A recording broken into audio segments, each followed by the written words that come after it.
বাংলার সকল শিক্ষিত বেকার যুবক যুবতীরা পেতে চলেছে যুবশক্তি প্রকল্পের মাসিক ৩,০০০ টাকার সহায়তা। তবে এই টাকা যতদিন বেকার থাকবে ততদিন পর্যন্ত, অর্থাৎ ৪০ থেকে ৪৫ বছর বয়স পর্যন্ত পাবে, এমনই ঘোষণা করেছেন নতুন মুখ্যমন্ত্রী শুভেন্দু অধিকারী। এখন প্রশ্ন হলো, কারা এই যুবশক্তি ভরসা কার্ডের সুবিধা পাবেন, আবেদন কিভাবে করা হবে, কবে থেকে আবেদন শুরু হবে, কি কি ডকুমেন্ট লাগবে, যারা যারা যুবসাথী পেতেন তাদের কি আবেদন করতে হবে, সব কিছুর বিস্তারিত আলোচনা করব। তাই ভিডিওটি প্রথম থেকে শেষ পর্যন্ত দেখো। আর ভিডিওটি তোমাদের উপকারে আসলে এবং চ্যানেলে নতুন হয়ে থাকলে চ্যানেলটিকে সাবস্ক্রাইব করে দেবে এবং ভিডিওটি তোমার বন্ধুদের মধ্যে শেয়ার করে দেবে। শুরু করছি আজকের আলোচনা। রাজ্যের বেকার যুবক যুবতীদের জন্য সুখবর, যুবশক্তি প্রকল্পের আবেদনের জন্য চালু হয়ে গেল পোর্টাল। যুবশক্তি প্রকল্পে বেকার যুবক যুবতীদের চাকরি না পাওয়া পর্যন্ত প্রতি মাসে ৩,০০০ টাকা করে আর্থিক সহায়তা দেওয়া হবে। এর জন্য থাকতে হবে ডিবিটি লিঙ্ক, অর্থাৎ যে ব্যাংক অ্যাকাউন্টে তুমি টাকাটা নেবে সেই ব্যাংক অ্যাকাউন্টের সাথে ডিবিটি লিঙ্ক থাকতে হবে। এখন প্রশ্ন হলো, কবে থেকে চালু হবে এই প্রকল্প, কবে থেকেই বা অ্যাকাউন্টে যুবশক্তির ৩,০০০ টাকা ঢুকবে?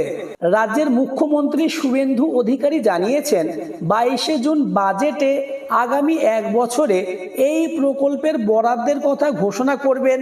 এবার দেখে নাও, যুবশক্তি ভরসা কার্ড প্রকল্পটি কি। রাজ্য জুড়ে শিক্ষিত বেকার যুবক যুবতীদের সহায়তা করার জন্য তৈরি একটি জনকল্যাণমূলক উদ্যোগ। আগের সরকার যুবশ্রী প্রকল্প চালু করেছিল, এর জায়গায় আসছে যুবশক্তি ভরসা কার্ড। এতে মাসিক ভাতা দ্বিগুণ হয়েছে, অর্থাৎ আগের সরকার ১,৫০০ টাকা করে দিত। এই সরকার ক্ষমতা আসার আগে প্রতিশ্রুতি দিয়েছিল যুবসাথীর প্রকল্পের টাকা দ্বিগুণ হবে, অর্থাৎ ৩,০০০ টাকা হবে। কর্মজীবনের উন্নয়নে সহায়তার জন্য একটি অতিরিক্ত এককালীন অনুদান চালু করেছে। এই প্রকল্পের আওতায় সুবিধা সমূহ, অর্থাৎ এই প্রকল্পে মাসিক ৩,০০০ টাকা করে ভাতা দেওয়া হবে। এবার তোমরা দেখে নাও এই প্রকল্পের জন্য কারা কারা অ্যাপ্লাই করতে পারবে, অর্থাৎ এই প্রকল্পে কারা যোগ্য। রাজ্য সরকার আবেদনকারীদের জন্য ৪টি কঠোর শর্ত নির্ধারণ করেছে। যদি এই সমস্ত শর্ত পূরণ না করেন তাহলে যাচাইয়ের সময় আবেদনপত্র বাতিল হয়ে যাবে, অর্থাৎ এই ৪টে শর্ত পূরণ করতেই হবে, না হলে যুবশক্তি প্রকল্পের টাকা পাবে না। শর্তগুলি দেখে নাও। নাম্বার 1, শিক্ষাগত যোগ্যতা।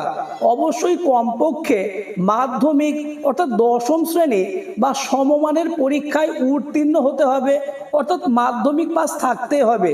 নাম্বার 2, বাসস্থান। অবশ্যই পশ্চিমবঙ্গের স্থায়ী বাসিন্দা হতে হবে। নাম্বার 3, বয়সসীমা। বয়স অবশ্যই ২১ থেকে ৪০ বছরের মধ্যে হতে হবে। এবং নাম্বার 4, কর্মসংস্থানের অবস্থা। আবেদন করার সময় অবশ্যই সম্পূর্ণ বেকার হতে হবে। কোনো সরকারি বা বেসরকারি প্রতিষ্ঠানের সাথে যুক্ত থাকলে এই প্রকল্পের সুবিধা পাবে না। নেক্সট, পোর্টালটি কি চালু হয়েছে? যুবশক্তি ভরসা কার্ডের জন্য আনুষ্ঠানিক পোর্টালটি ইতিমধ্যেই তৈরি করা হয়েছে। সরকার জানিয়েছে যে ফর্ম জমা দেওয়ার তারিখ সহ ধাপে ধাপে আবেদনের সঠিক নির্দেশিকা আগামী কয়েকদিনের মধ্যেই আনুষ্ঠানিকভাবে প্রকাশ করা হবে। তবে মনে করা হচ্ছে যুবসাথী প্রকল্পের টাকা যারা পেতেন তারা সরাসরি যুবশক্তি প্রকল্পে ট্রান্সফার হয়ে যাবে। যারা আগে যুবসাথী পাননি তাদের নতুন করে আবেদন করতে হবে। মাসে মিলবে কর করে ৩,০০০ টাকা। তবে কবে থেকে এই আবেদন প্রক্রিয়া শুরু হবে বা কবে থেকে আবেদন করা যাবে তা জানা যাবে সরকারি বিজ্ঞপ্তির পরেই। এবার দেখে নাও তোমরা টাকা কিভাবে পাবে বা টাকা কিভাবে দেওয়া হবে। অনলাইনে আবেদনপত্র জমা দেওয়ার পর রাজ্য সরকার জমা দেওয়া সমস্ত তথ্য পুঙ্খানুপুঙ্খভাবে পরীক্ষা ও যাচাই করবে।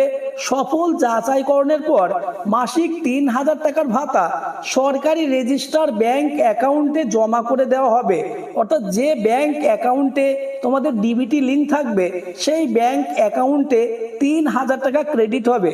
তবে এখনো পর্যন্ত অনলাইনে ফর্ম ফিল আপ শুরু হয়নি।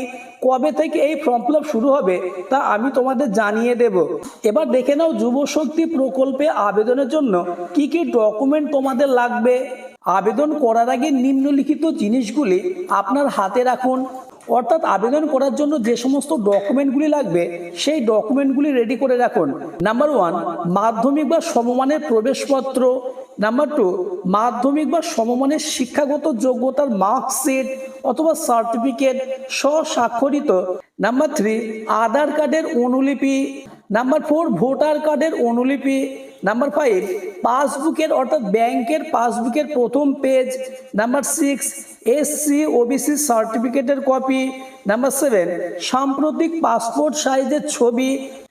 নাম্বার 8, আবেদনকারী স্বাক্ষর। নাম্বার 9, একটি বৈধ মোবাইল নম্বর প্রয়োজন হবে।